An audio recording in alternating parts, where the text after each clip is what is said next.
Hello and welcome to another episode of Into the Deep Project, our first for 2026. My name's Jade. It's a real honour to be back here as your host. And today we have a very special guest joining us here. She is from the Maronite community and she's also a journalist for News Limited. I'm sure many of you have already heard of her through the wonderful work and stories and kind of light that she's brought to some really important topics, not only faith-related, but some really important topics in society as well. I'd like to introduce Adella Beaini. Adella, welcome. Thank you for having me. Thank you for being here. I wanted to start particularly around the background of your role as a journalist at a time where I feel like journalism in society has kind of shifted significantly. And what I mean by that is probably the maybe potentially the relevance and the credibility around journalism has shifted significantly over maybe the last 10 years or so. And I feel like there's a little bit of a skepticism around it from some demographics, particularly the younger ones who probably consume a different form of journalism. I wanted to understand from your perspective or from your story how you started in journalism and what was the reason that you wanted to become a journalist. Yeah, I think mine's probably a cliche reason. I grew up watching the news. That was my sort of favourite thing to watch. Channel 7 was my favourite news time. I mean, not your average kid would be wanting to watch the news. So I've always loved watching reporters going, wow, like I just had to watch the news. 6 p.m. news was my it thing. And so I know it's strange. I did have a life but like on the side to that, but the news was a passion. That. Yes, and I also loved reading the newspaper. My dad had a cafe, and so when I'd go help him on the weekends, I would have to unstack the Daily Telegraph. And the Sydney Morning Herald and the Financial Review, but the Daily Telegraph was something I always used to like to read because of the way it was sort of positioned. You could read it like a book, how it was designed. So I was always consuming the news in that sort of way, and I think that sort of planted a seed for me. And then as I got older, that love never faded. Some people, they say, I want to be this, I want to be that, but that eventually fades away. But for me, the love of being a reporter never did. And I always said to myself, I want to get to a point in my life one day where I can give someone a platform where I can make change for someone else and I can be that person for them. And I'll never forget people that I would meet. And so I carried on with high school, university. I did take up journalism and a journalism degree and and then I made my way into the Daily Telegraph, so to speak. So safe to say I was made to be a reporter. So that love never faded away. If anything, it grew more as I stepped into journalism. Yeah, and do you feel like you've been able to kind of fulfill that dream that you had of being able to shine a spotlight on people that needed their stories to kind of be, I suppose, uncovered or brought to light? In the moment, you don't see it. I think now if I sit back and reflect on how far I've come and the stories I've been able to tell and the access I've had into people's lives when you don't generally get that level of access, I can now, it's only been the past year I've been able to self-reflect. In the moment, you're just running on adrenaline, you're sharing the stories, you're not really thinking about, who you talk to and what you're doing. Now I can see just how much I've been able to play in someone's life because, I come into someone's life for a short period of time, I tell the story and I move on, but for them, that's everything.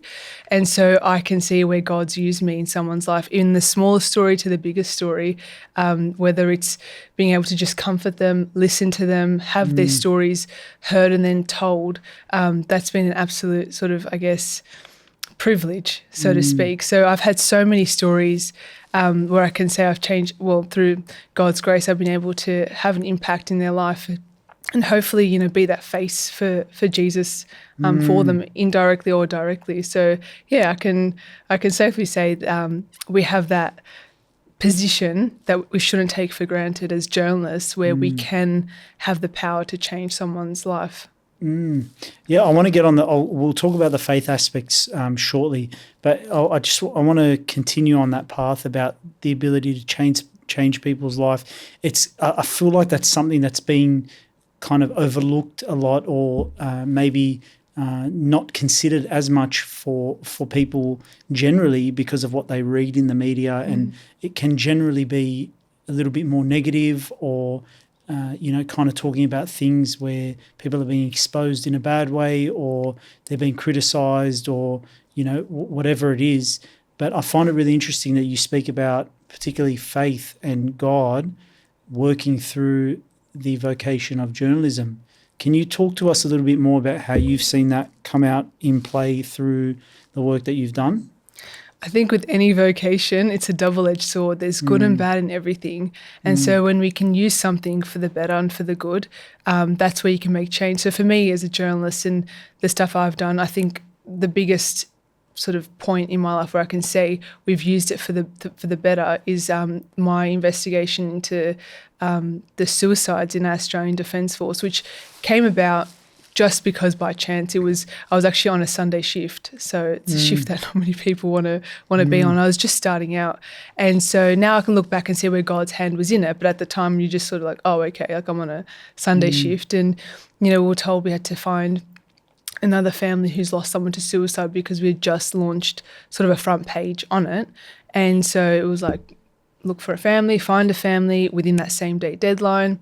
I did what I needed to do. I didn't really know what to do, because how do you find a family who's lost someone to suicide and in the army? It's a very sensitive topic. It's not something I was exposed to a lot in that space. So I ended up then finding a parent. And then from there, that sort of flowed on to, she passed me on to more parents, and then from there to more parents, and then to more partners, all who had lost someone to suicide. And I think that snowballed, and it really just became, I guess, a life of its own. And so I started digging into the Australian Defence Force, exposing issues, and particularly the fact that there was at least one person taking their life every single week. And I think that is just shocking. If any organisation was losing one person to suicide every week, you'd be asking questions at that point. And so that ended up being for over a year and a half, that investigation. And mind you, like I said, I was only 6 months into the job. So I was doing mainly breaking news, courts, crime, anything you do when you're starting out. And then to take that on was huge at such a young age that no one probably knew my age at the time. And so that was a campaign, and the whole purpose of it was to call for a royal commission into defence and veteran suicides. And so we were pushing at the time Scott Morrison, who was the Prime Minister, and Anthony Albanese was the opposition leader. So we're pushing the government to really listen to us and hear the families. And a year and a half later, after many investigations and exposing the problems and just showing, where we are failing, the very people that served our nation, we got a royal commission. And so where do I see God in all that? Maybe at the time I didn't see how huge that impact was for people, but now I can look back and say I was able to unite families who thought they were just going through something alone, which they weren't, and I've created a network through that, so they're able to grieve together. There's also been veterans who have been able to access help as a result. So it's all had a flow and effect. And so, back to your point, can media be good? Can it be bad? Yes, it can be both. But if we look at just ourselves and the change that we can do and the vocation that we can do, then yes, you can make change. And I hope to see that maybe I've played a small part in someone's life through that reporting. Yeah, wow, what a story. What a story, and what a I suppose what a thing to uncover and kind of support as well. I'm sure the people that are listening and kind of viewing probably wouldn't have known it was that prevalent, but yeah, that's really powerful stuff. I think it's really important to kind of dissect a little bit what we say when we think about, bringing light to things. We believe that Christ is the light, and as Christians, we always believe that the truth will set us free. And so I think in your role, what you're doing, uncovering the truth and bringing that to light, there is, I think, a spiritual element to that as well, as you can see through what you mentioned in terms of, your ability to bring families together and hopefully bring support to other veterans and other people who are serving at the moment, so that when they retire or they finish up, they have that support so it doesn't happen to them as well. Yeah. I feel like it's I think we've had this conversation offline before about the importance of bringing God into whatever position you're in, be it work, life, relationships, whatever. But I want to kind of understand from you, has that always been a guiding light for you, your faith, or is it something that's kind of come about over the last few years? Like where was God at the beginning of your career? It's sort of I've had not a linear experience. I would say it's kind of gone up and down. The past sort of couple of years have made me stronger, but I think starting out, of course I had faith like any, and if not most Maronites, you grow up going to church every Sunday, so we have the faith. And so when I started out with my sort of journalism career, of course I had God, but I didn't see what I was doing, or I didn't fully sit there and think about how my vocation is aligned with God. It was more just, this is a job I've always wanted to do and I love, and I got into it, and it was just straight into all sorts of I was exposed to all sorts of things.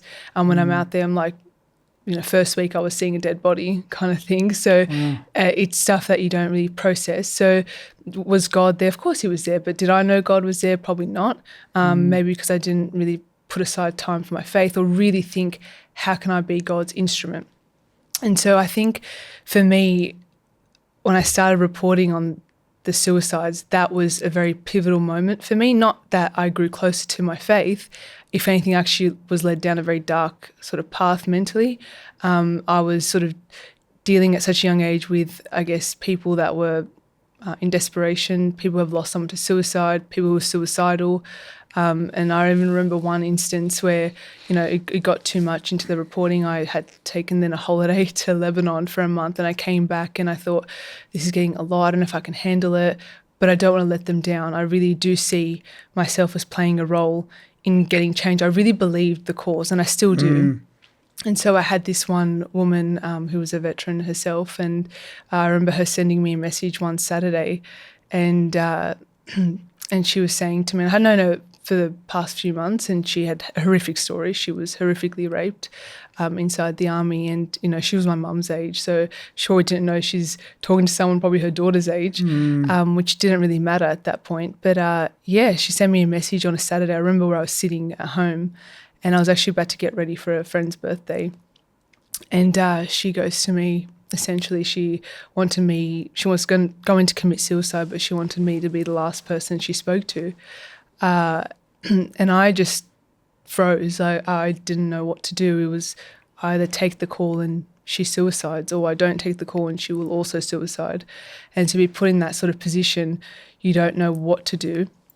I ended up taking that phone call anyway, and I recorded, and I went upstairs and recorded that phone call. I was just listening to her. That's all someone wants sometimes that's all someone wants, is someone to listen to what they're feeling. And I had called just before that the police, and so they can track her down. I don't know where her whereabouts were, but I just listened to her. I recorded, and I remember thinking, please God, don't let her go. Please God, do not let her die. Like, don't let her die. And we finished that call. I hung up and I just sort of left her. I'm like, I don't know what's happening now. A couple of hours later, I get a message from her, very angry. The cops are here. They're taking me to hospital. But all I thought was relief. Like, it was at that moment relief that she's safe. And she ended up thanking me a few days later. But that was a huge moment. And then it went on with like more people contacting me, and my life became all around this sort of reporting, because it's not something you can just pack up at 5 p.m. and see later. I was living and breathing these stories, and I was someone people were turning to for help. I was someone's ears, really. I was someone's eyes, hands, everything. Like they were looking for help, and they saw it in me. And again, in hindsight, you can say, wow, I was able to be that for them. But in the moment, it feels like you're almost carrying so many, not burdens, but so many people's problems that you just almost going to like collapse, like you don't know what to do. And so I remember to almost the end of that year, and I was just in a very dark spot. Again, didn't want to give up fighting for change, but my faith was dwindling. So I lost in the belief of God, but I just sort of, all I saw was darkness. So that's all I saw. And then fast forward a few more months, we got the Royal Commission, and I sort of slowly, turned around a bit more with my faith, like more and more nourishing myself. But even that sort of slipped again. And it was just sort of all sorts of emotions. And, again, they say journalism's like you're on drugs, like you're either one week on a high, then you're on a low, and you're dealing again with all sorts of stories and people's lives. And then it was about, I think, not far from the Saint Charbel article that I did. So it was 2024, so middle of that year. When was the Royal Commission? Sorry to cut you off. The Royal Commission was announced in 2021. Okay. So sort of just around that time, or 2020, 2021. Mm. And then it went on for 3 years. The actual Royal Commission finished in September 2024. Okay. So that inquiry went for 3 years. So there were submissions from everyone involved in the Australian Defence Force. So I was covering that as well while also doing other reporting. And so that's when I was so focusing more on my faith and my connection with God and seeing what I'm doing more as a vocation. Like I want to be in places that, you know, God can't reach directly. He uses me to get there. That's how I saw my work then.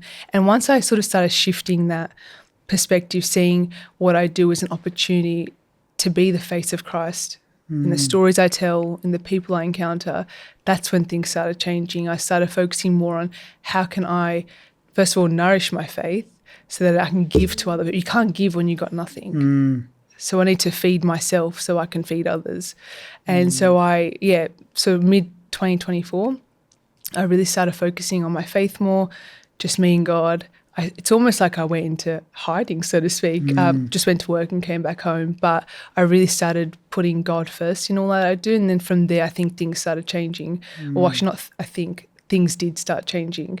And then the next sort of step was the Saint Charbel article, which, you know, the Day Telegraph reported, I wrote it, and that in itself was a miracle, like having something of religious significance in mainstream media. It's not unheard of, but it's not something you naturally would see. And so I remember I walked into the newsroom and they're like, oh, we've got this story like on Saint Charbel's, like the tomb's coming or something. Can you look into it? And if it's an exclusive. Oh, so they came to you and said it? Yes. So how did they find out? So it was sent by someone from Saint Charbel's media sort of team. I was in that committee, so they briefed the media, They reached out to someone from the Day Telegraph and then it was passed on to me because they thought, oh, she's probably got background to the Lebanese community. Saint Charbel's is great at working miracles. He is, and as evident.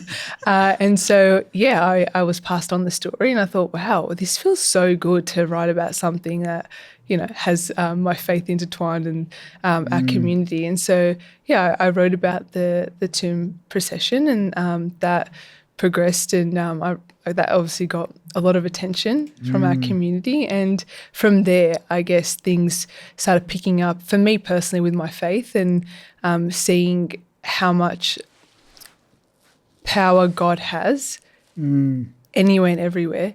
And so after the Saint Charbel article, again, continued to work on my faith. I kept working on it. And also by working on my faith, I think I found finally some confidence in myself. As much as I, you know, have to be confident as a journalist, I don't think fully inside I ever was until I really found the confidence in God and He gave me that confidence that I need. And so last year for me was a huge year, faith-wise and then work-wise. The more I trusted God, the more I worked on my faith, the more He said, let me show you where I want to take you. And it's just amazing the doors that I've opened. Everything that I guess the doors that were closed, better ones opened. And that's why anything that ever happens to me, I always know something. I always know that God's got something better for me. And that's sort of that's been the best thing for me in my mindset, and it's helped me just see God anywhere and everywhere. If you choose to see God in all that you do, you will find Him. And if you choose you don't want to see Him, you don't have to. And each day we've got that opportunity to see God in the smallest things and the biggest things. So, but it's up to us to see it. 100%. I feel like that's the faith journey. You can either look at something in the darkness or look at the exact same thing as a potential blessing or a grace from God. And I always think, like in bad situations, there's always some goodness that there is. And maybe if people are asking where God is in that, I always think maybe that's God playing a role in that small piece of goodness. But what you're doing is certainly not a small piece of goodness. It's probably it's most certainly a great piece of goodness and light, particularly in uncovering the things that you did in that Royal Commission, which sound extremely harrowing. I wanted to just go back to that, particularly around your faith. Does the feeling of the darkness still exist, but then the faith kind of helps you to manage that and navigate through it? Or would you say that the dark feelings kind of don't come anymore? The reason why I ask that is because sometimes we think that, you know, having faith means that we're not afraid, or we don't experience dark moments, or we don't experience suffering ourselves. I just wanted to kind of understand from your perspective, when you said that your faith has helped you to kind of refocus the way that you look at things, does that mean that you don't feel suffering anymore, or you don't, in relation to your work, not you don't feel that darkness anymore? It's not that I don't feel the darkness anymore. It's that it's quickly doused in light. Before, it was like I would sit there and, you know, it just felt like darkness all the time. Like all I saw was just everything bleak, everything sad. And like I said, it affected me mentally. But now if I have that doubt or that dark thought, it just quickly doused in light, because I just remind myself and my faith and God. And it not just disappears, but you're able to manage it better.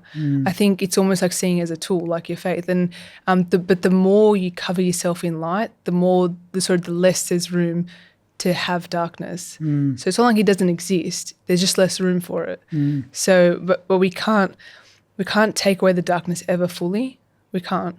But we need to be able to fill ourselves with more and more light, so that there is less darkness or room for darkness. And of course the devil's going to attack us in all sorts of ways. It's not going to come, as they always say, it's not going to come dressed in a nice red cloak. It's going to come in your weakness. And no one will ever walk around with no darkness. Everyone's got weakness. Everyone's got something that they suffer with, whether it's physically or mentally. For me, in my own work, there are moments where I have doubt. There are times where I think I can't carry this story, or, you know, this is really just heavy. But I have my faith now, and I'm much more grounded. I have a better foundation. And when you have a better foundation and it's built on, you know, brick, not sand, then you're going to reach far better. And God never leaves us. And that's the most comforting thing in it all. And I think from your example as well, rather than sitting and waiting for a light, you're actually being the light.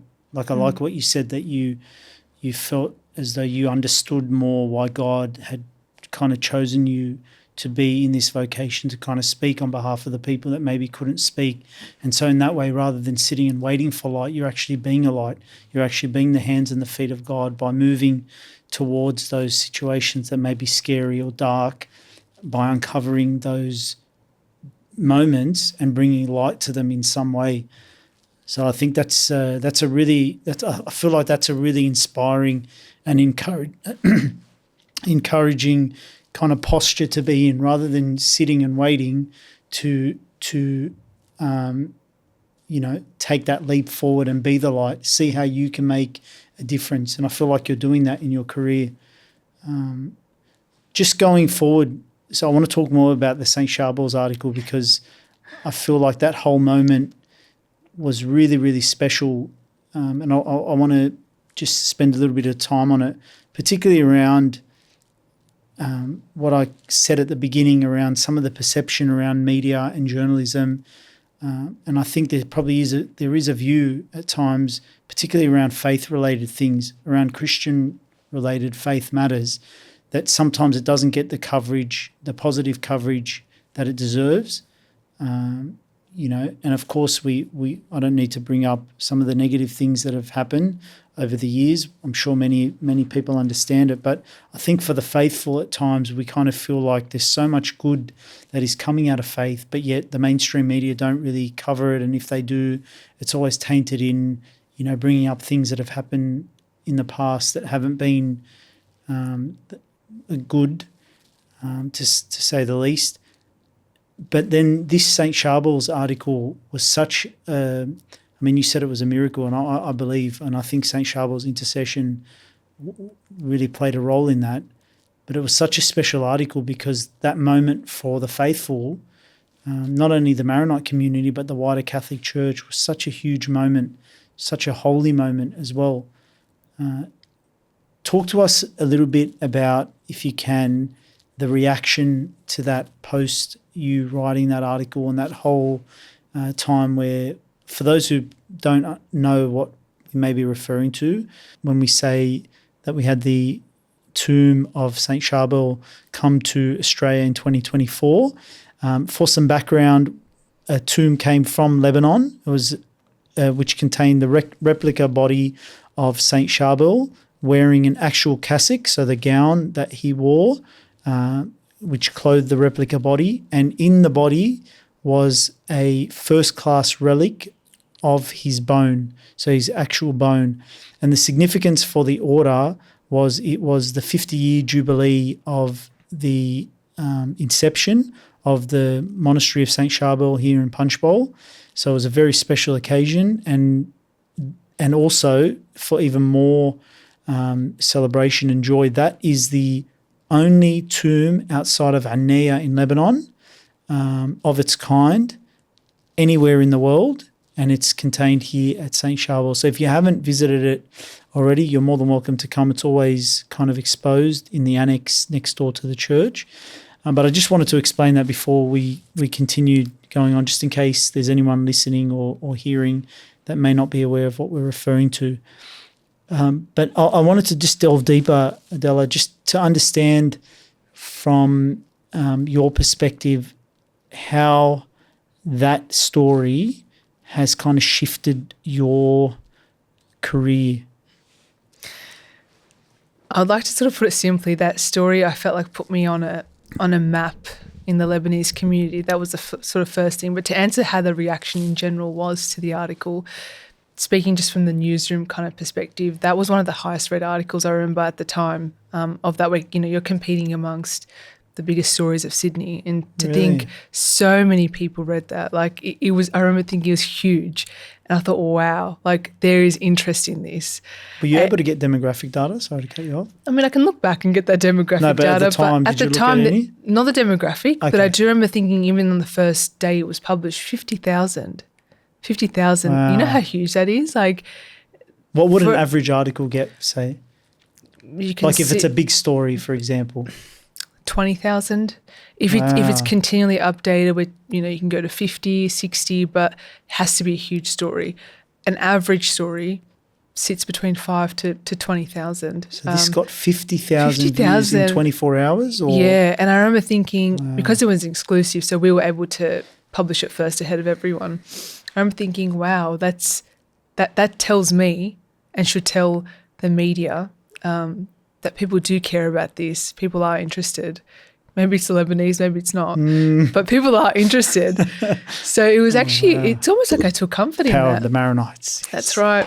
I took a lot of comfort in that. I think it also gave me like an internal boost in the sense, of course, I've covered the biggest stories in the country, but this particular one was so special because it was probably one of the first times I was able to write something. At that point, I was 6 years into my job. And so to have that ability and that opportunity to write about something so significant for our community into a mainstream media was so good. And the reaction was huge. I think I had a lot of people supporting and going, it's so good to see a Maronite in the mainstream media and a Maronite run like an article on this. And I think it also gave people, not just myself, comfort, I think it gave others who maybe were skeptical around the media, and it showed them, hey, hang on, there are some good people inside the media. There are people who are willing to report truthfully and write something that is positive to our community and to the broader Catholic community. So it was actually a really special moment. And from then on, it's like Saint Charbel never left me throughout these past, I guess, 1.5 years. He's popped up in some of the most beautiful places, job-wise and personal-wise. And so after that article, something shifted inside, something changed inside of me, and I cannot really put it into words. There was something that just it felt like a hand sort of touched me, like a divine hand. And from there on, that's when I really believed in my faith more. And not that I needed proof to have faith, but it was something like, keep going. Like, you're here for a reason and you're doing this job for a reason. And from that Saint Charbel article, things honestly never were the same after that. So not only did it put me on a map, so to speak, for the Lebanese community, and they could see themselves represented, I guess, in a mainstream sense. But for me personally, it was something that it's like the last piece of the puzzle for me at that point. And then following after that, I guess that, the past year and a bit has been the most extraordinary things have happened to me that I cannot even explain. The people I've encountered, the opportunities that have opened up. I can only say it's God's hand, and with Saint Charbel's intercession and assistance. Like even after that Saint Charbel article, I actually went to Lebanon a couple of months after that, and someone randomly who had followed me at the article point reached out to me while I was there, December 2024. They don't know me, and she reached out confiding in some health issues, and she was wondering if I could go to Hanea and get the Saint Charbel, like the from had shown me the leaf from the trees, but also a drop of his blood in the water. Not many people can get that, but the monks give it to people with extreme cases if you reach out and have that organised. And she had prayed, reached out to someone in the monastery in Hanea, and they said, funnily, the person that answered it was called Charbel, and he said, I can try my best. And then when she reached out to me on Instagram, she goes, I don't mean to be like weird or anything, and you don't even have to say yes. And I'm not me. I thought it was an absolute privilege to be carrying something to do with Saint Charbel. And so God opened up the doors for that, not only for her to get into contact with me, but he allowed everything to run smoothly. I had someone, one of my cousins, who was working down near Nea, called Charbel, who picked it up from Charbel from the monastery, who then gave it to me, and then I brought it back. And when I was in the airport, you always stopped in customs, especially when you declare things. And it was funny, I was with my mum and sister, and I knew nothing would happen because, I don't know, when you're carrying something holy, like, you'll be fine. And my mum got stopped. She was taken that way to the customs, and I just kept going and exited out, and I was carrying the Saint Charbel drop and the leaves, and then she ended up picking it up from me the next day, and then she went and had an operation, and she was supposed to have a pacemaker put in her heart, and after that operation she never did. And so that was another thing. And then I think Saint Charbel has just been present, and I've always loved Saint Charbel, but I don't think I've ever thought about my devotion or a personal attachment to Saint Charbel, but more so now. I think I can't say no to him. So and even more recently, the bronze sculpture that came at Saint Charbel, I was able to cover that as well, which again, number 2 Saint Charbel miracle. So it's phenomenal to see how, and I think sometimes, particularly when you're in positions where maybe you're the only one that has faith or believes what you believe, it's you can be kind of forgiven for asking God, like, why have you put me in this situation? And I think as Christians, sometimes we maybe are a bit too comfortable at times just being around our own people that believe what we believe. But, our Lord has commanded us to go out and to share the message of the gospel, to share the good news, not to try and judge or, preach people, but because we believe and we've experienced, as you have and as many have, that the good news is actually the news of salvation and true joy, true peace in the world that we live in. And it's really encouraging and inspiring actually to hear your story, Adella. I'm sure for many people watching and listening, to see how in a career such as journalism, where it has maybe been a little bit tainted, or there is a perception that it is negative and it is deriding towards our faith at times, that there can be light. And I think that what you're doing is a light. You're bringing light to the truth, but you're also being the hands and the feet of our Lord. And I think Saint Charbel's is definitely working through you as well, which is great. So I just wanted to touch on the Lebanon trip, and particularly around, so you've done the article about Saint Charbel's and the procession of the tomb, and then you went to Lebanon. I think we were speaking off air about you meeting the team from Eastern Christians, which some of you may know from social media. They've kind of become a media source, I suppose, for Christianity, I suppose, in the East, which is what their name is. But can you tell us a little bit about how you came to meet them and what your involvement is now? Yeah, so it's kind of funny with the Saint Charbel tomb procession article. I remember someone telling me, you should tag this new page called Eastern Christians. And I'm like, sure, like I will. I tagged them, they reshared it, and we connected. That was like our first connection. I had followed them. They were very early on. They don't have a huge following at that point, but they had a decent following. And they always call me now the OG follower. But anyway, I had tagged them, they reshared it.